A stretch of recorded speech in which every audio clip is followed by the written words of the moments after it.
in the country of the United States. I am Paul, Mr. Clean Warren, of course, and today's episode, I was going to do 16 sitcoms. I want to be continuing, but unfortunately, for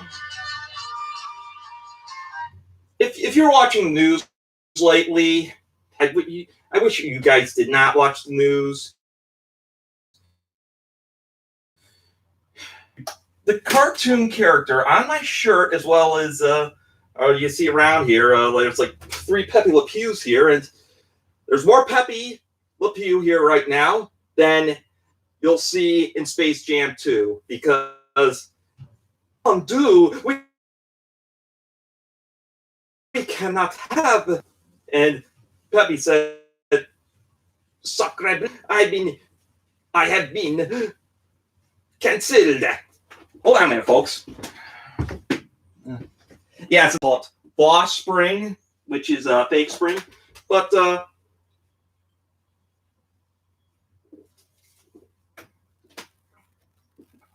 this is actually a special episode because, actually, of course, because what he has done is have 16 cartoons of his own. Pepe banged Sylvester too. So, well, and I have a list of all the Pepe le Pew cartoons ranked in my opinion. Okay. Number 16, Order of the Day. Now, this is Pepe le Pew's 3rd cartoon. The plot is some dog is trying to find a place to hibernate during the wintertime. He tries many places, and man, many of the creatures that he tries to, like another doghouse, a turtle shell, and what have you, all occupied. Dog, you could just bury yourself in a hole and live there. I don't know. Eskimos do that, or so I heard. That's what I heard. But yeah, so the dog goes into a house which is owned by Pepe le Pew, and this was when he was becoming a developing character. This was his 3rd cartoon. It's still a good cartoon, but unfortunately, it's a little bit. It's one of like a silent cartoon, which Looney Tunes and Merry Melodies rarely do, and this is one of their silence type of cartoons. And except for the last part where the dog and Pepe both say "Gesundheit," and Pepe did not speak French, so again, developing character at the time. And isn't Gesundheit like "bless you" or "God bless you" in German? Yeah, that's number 15, Sentimental Over You. Now, this cartoon is another one of those this is Pepe le Pew's sophomore cartoon. And then let me tell this was when Pepe le Pew started acting more French.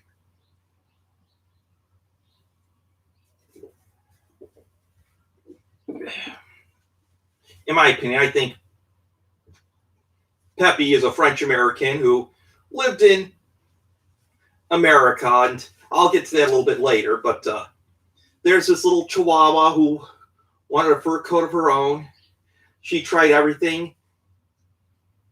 Unfortunately, she tried this skunk-like stole. A stole as in you wear it around your neck, not "I took this from you." And Pepe le Pew misunderstood the Chihuahua as a skunk. And Pepe said, "But I am a dog." And then so that was his gag at the time. Number 14, Really Sent. This was Pepe's 14th cartoon.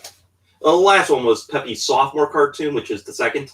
But Pepe's 14th cartoon, is set in New Orleans. I think that's it, yeah. Because Pepe is trying to, because there's a cat family that lived in French quarters of New Orleans. One cat looked like normal, but the other had a stripe with that made the cat look like a skunk, and the cats were like, "Oh my dude!" So, but it wasn't until Pepe met with the cat's name is cat's, even though the cat's name is Penelope, it's not Penelope, but the late great June Foray does the whole story throughout. For some reason, I didn't care for this cartoon much. Sorry. So, and Pepe tries to do a 180, decides to deodorize himself, but the lover decides to go to Limburger Cheese Factory. Well, it's in New Orleans. Maybe she should have went to a Romano cheese factory. And trust me, people, I've worked at an Italian restaurant, and when they slice Romano cheese, yeah, it smelled like somebody passed gas. Hence the term, who cut the cheese? But, yeah. So, Penelope actually is now chasing Pepe. So, there are times that Pepe le Pew got his just desserts. So, take it easy, people who are 10 years younger than I am. Number 13, Wild Overview. Now, this was when Pepe le Pew was actually attracted to Wildcat. And this cartoon's kind of kinky here. You see, most Looney Tunes cartoons were not intended for adults. Actually, even Disney cartoons were not really intended for adults. It's true. And watching a few of these, and since I'm a fan of Donald Duck, there is some moments where it can be adult oriented, but hey, we did not give a damn. So the thing is, back to Wild Overview. So at the Paris Zoo, we're like, there's not enough room for the elephants and the lions and whatnot, and I'm sure PETA would have a field day. I don't mean people eating tasty animals.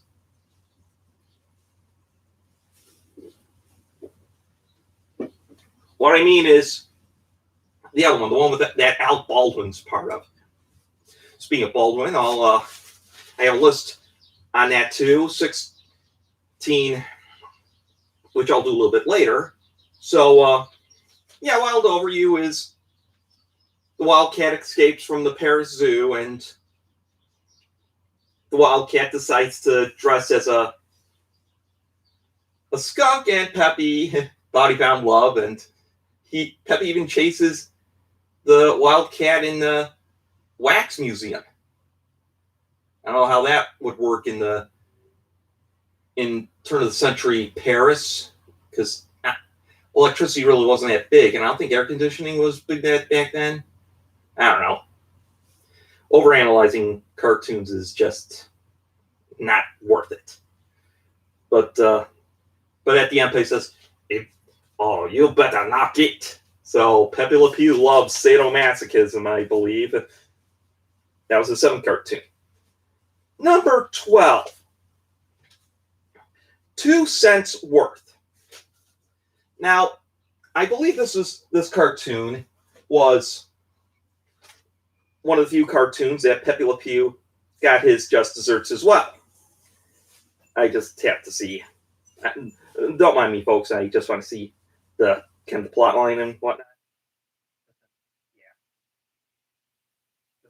I get those one mixed up with the Cat's Spa because Oops. Sorry, Garfield. Yeah, come on, you mother of a. There we go.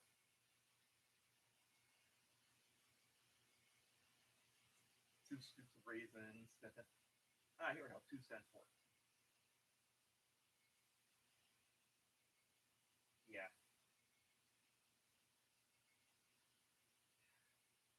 So let's see.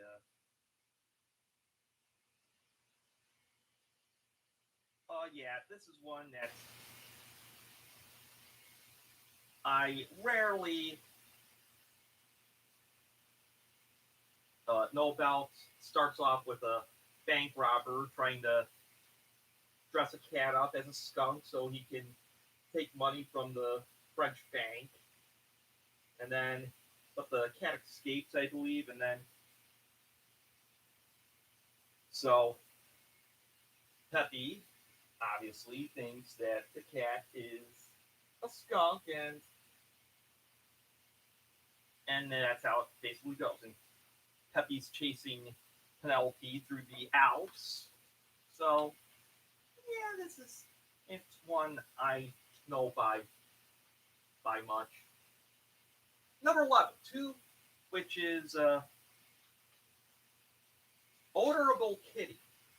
This was Pepe Le Pew's debut, and it kind of shows. It was in 1945, and it starts off with a cat who always gets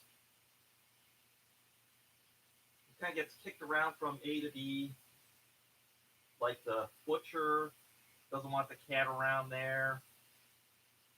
You know, you know, this is kind of not real because butchers will plop chicken or fish or something like that for animals to eat, or the cats will eat garbage in the back.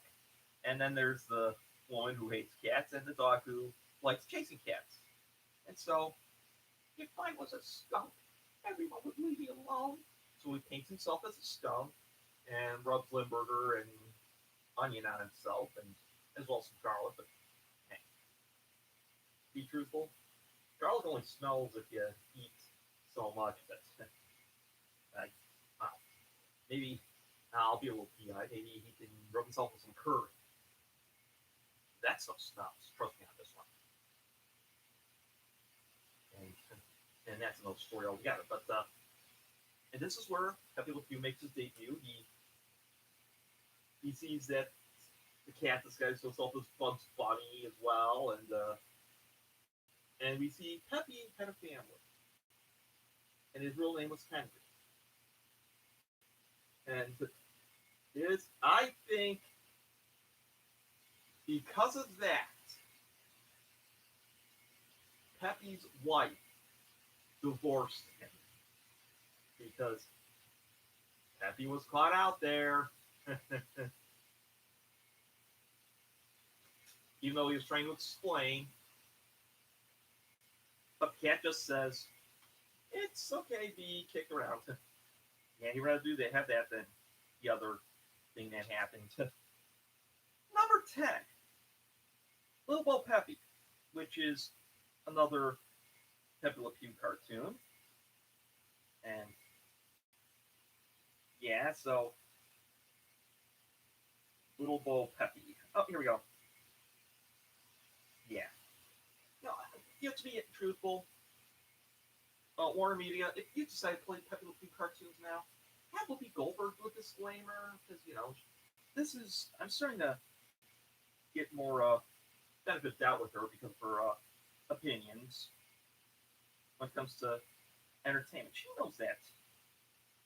Yeah, Little Bo Pepe. Pepe goes to the French Legionnaire, and the thing is,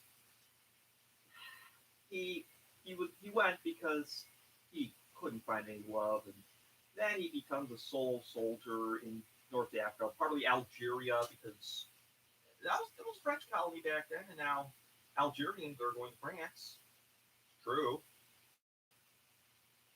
And Pepe meets their mascot, which is a cat, Penelope again, and she rubs herself on some wet paint under a ladder, and Pepe thinks that he found the true love. And unfortunately, Pepe made like this great cologne, or as I like to call it, love potion number 9, because Penelope is like all over Peppy this time. One of the cartoons where Penelope wins. So, yeah. Number 9, the cat's bottom. Okay, this one is the questionable one because Peppy talks to the cameraman, and Peppy gives the the person or us some champagne and smoke, which is again, Looney Tunes was not intended for children back then. Take it easy. So yeah, this is when Penelope is usually your routine scenario of Peppy meets Penelope, and Penelope meets Peppy or something like that. Yeah, I'm gonna put Peppy on my lap a little bit, and yeah. So I'm just gonna. Here we go. Yeah, and the notes. All right, all right. Yeah, have fun. You know, we all see Peppy and Teddy. Speak softly and carry a big stick. That's another scenario, but yeah. So Penelope. So it's usually basically how Peppy met Penelope, and Penelope is now chained to the chained by Teddy. So okay, this one you can not show, and because it's a little bit spooky.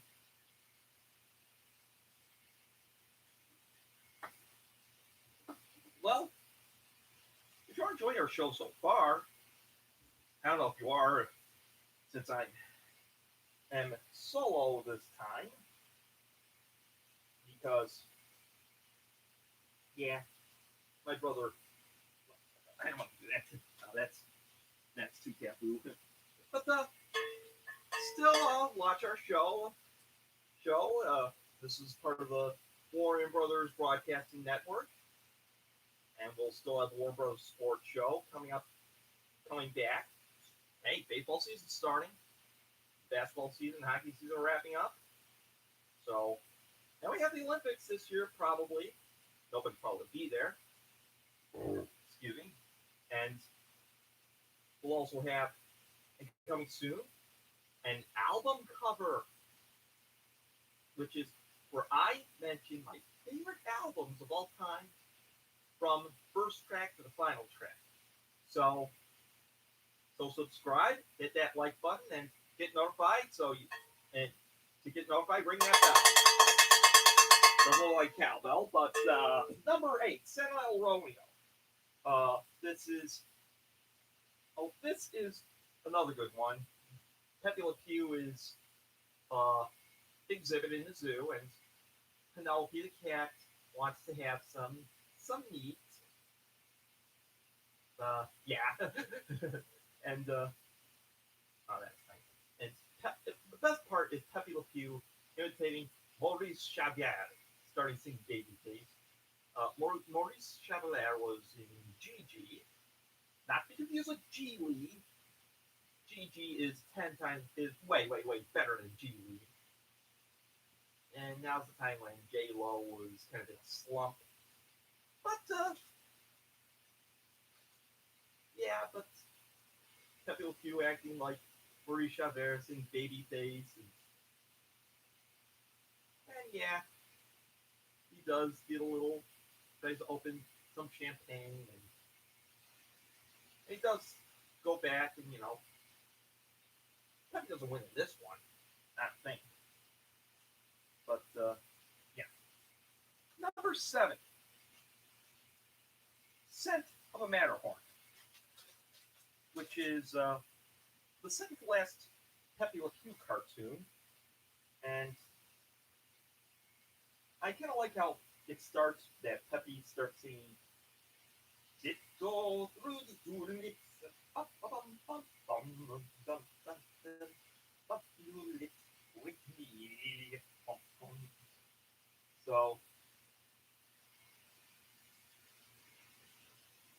Yeah.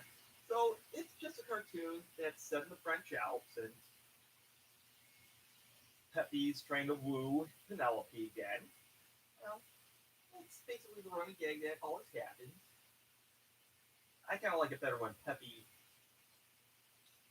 knows that his ignorance gets the best of him, and sometimes Pepe, and I'll be honest, Pepe le Pew is ignorant because he doesn't realize that Penelope's not a skunk. So basically, that's what that episode is. And let's see. Let's see here. Number 7 is I got number no that was 7. The last one was 7. This is 6. Heaven Sent. Heaven Sent is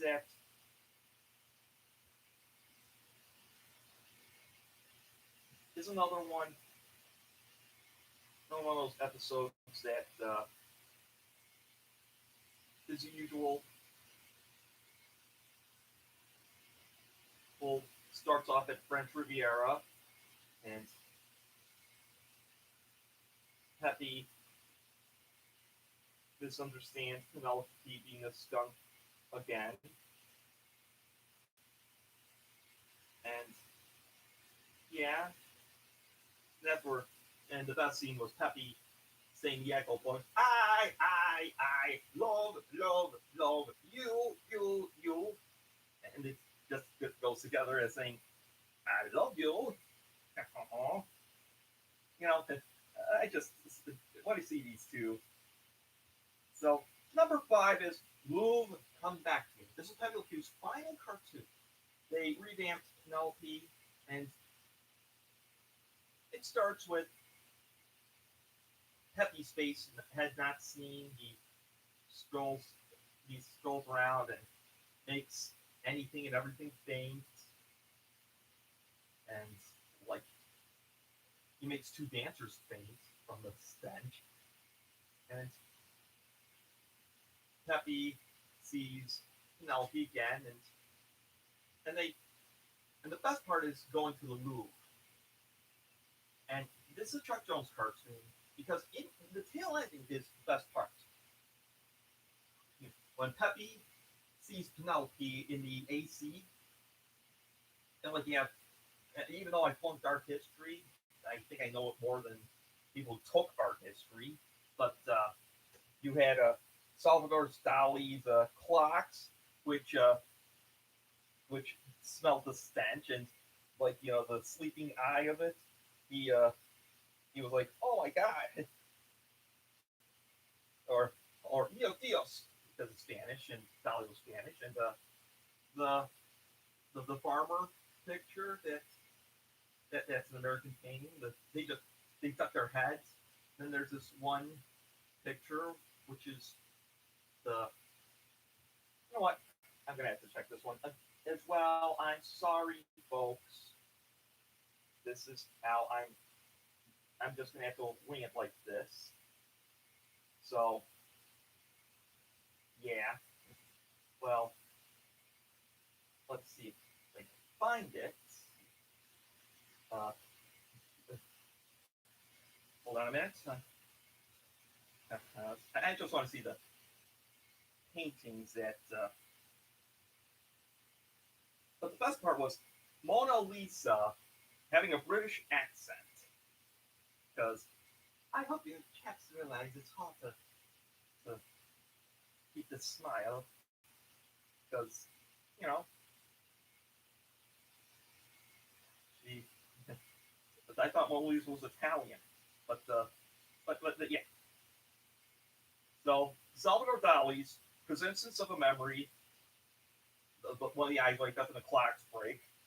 Grant Wood's American Gothic, which the 2 people, their heads just stuck into their clothing, and Francois Millet's The Gleaners, the main one that's over there shoots a pistol and the other 2 dash off. Edgar Degas, 2 dancers, and it was a paint by numbers, and Mona Lisa in British accent. I can tell you chaps one thing, it's not always so easy to hold this smile. is British. Yeah, and so number 4, Touche and Go, which is another Pepe Le Pew cartoon. Yes, these are all Pepe Le Pew cartoons. But yeah, let's see. Touche. Oh, here we go. Touche and Go. And this is one where this is set in the French Riviera, and Pepe and Penelope, and Pepe tries to give Penelope some water, and even the fit sea creatures are scared of him. All the sharks. That'd be a funny Jaws version of Jaws. Jaws, starring Pepe Le Pew.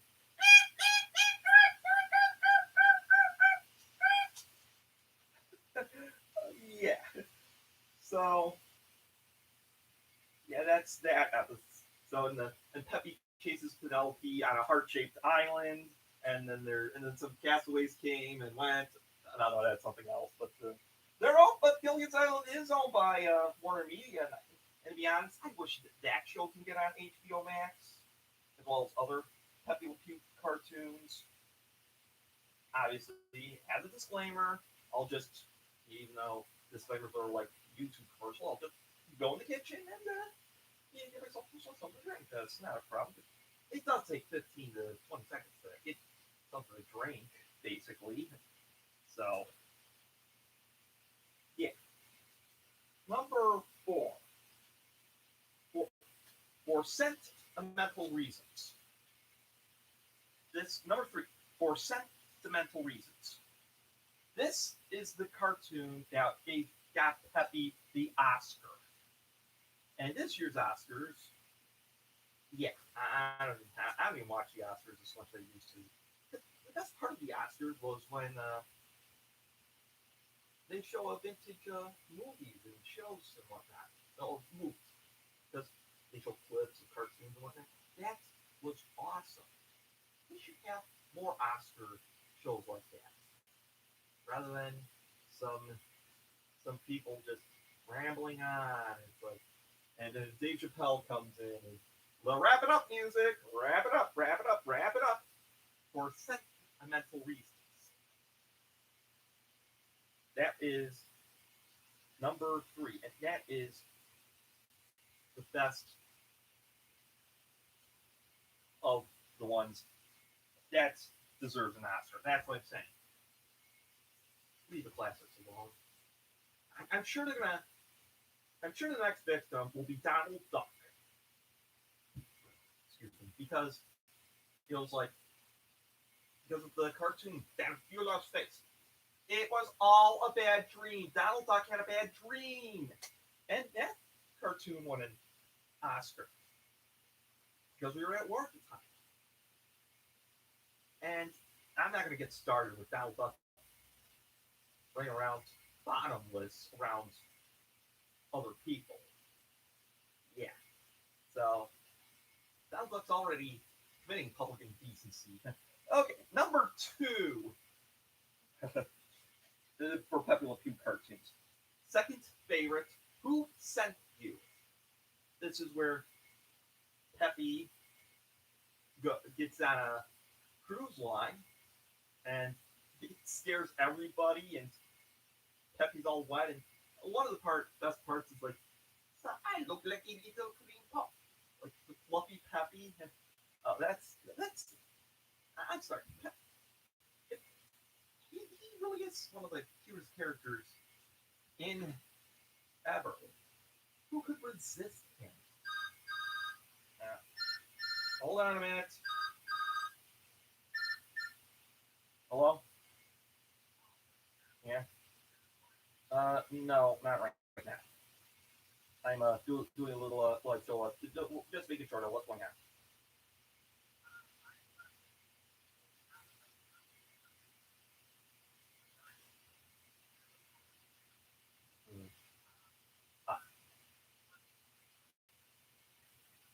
All right, I probably have a couple. I might just. I'm at my brother's house. I'll empty a couple. So yeah.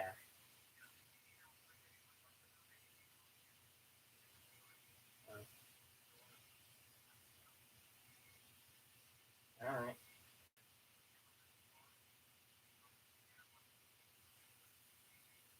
All right. Fine.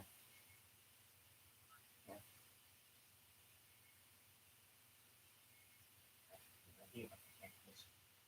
Well,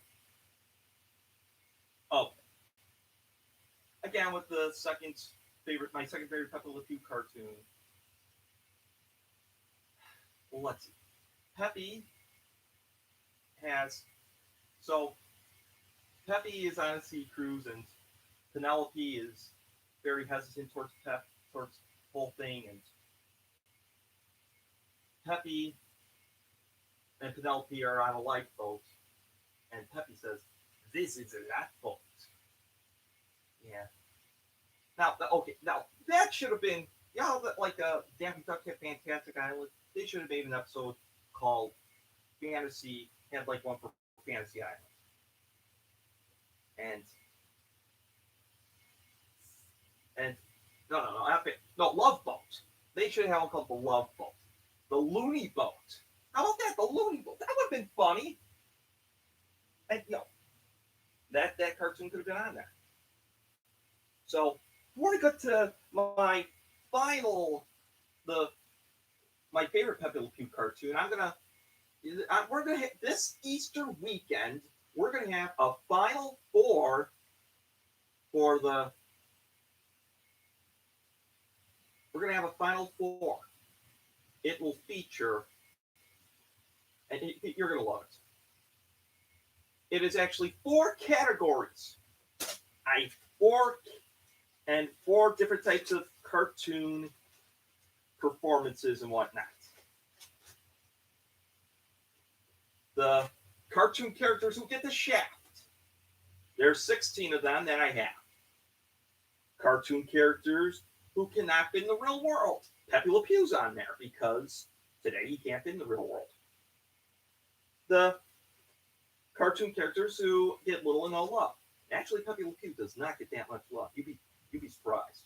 And cartoon characters who are seen in the buff a lot. And then actually it's not like the Rule 34 policy. It's more like cleverness, like how they can do it, like blackmail, wardrobe malfunction, something like that. But my favorite Pepe Le Pew cartoon of all time, past performance. Set before the First World War in France, Pepe, the director, decides to wanted to get a polecat because he did not have that for the big film that the director and the Yes Men have. Unfortunately, when Penelope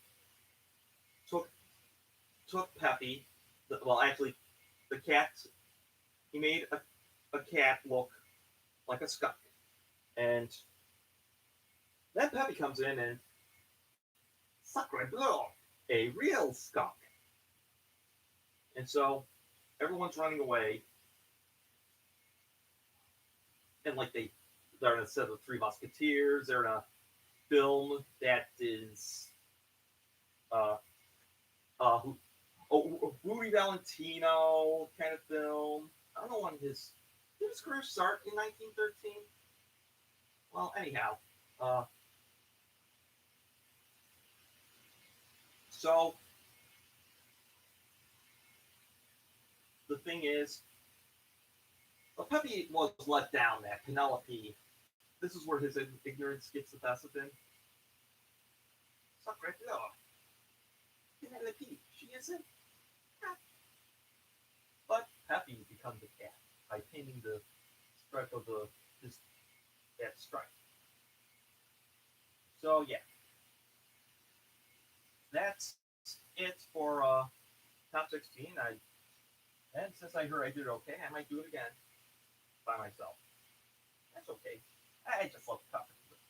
But still, next week I'm gonna have a 16 list of musicians that I really, really, really wish they can get in the Rock Hall, but probably will the day the Cleveland Baseball Club wins a championship because that's how the Rock Hall is now.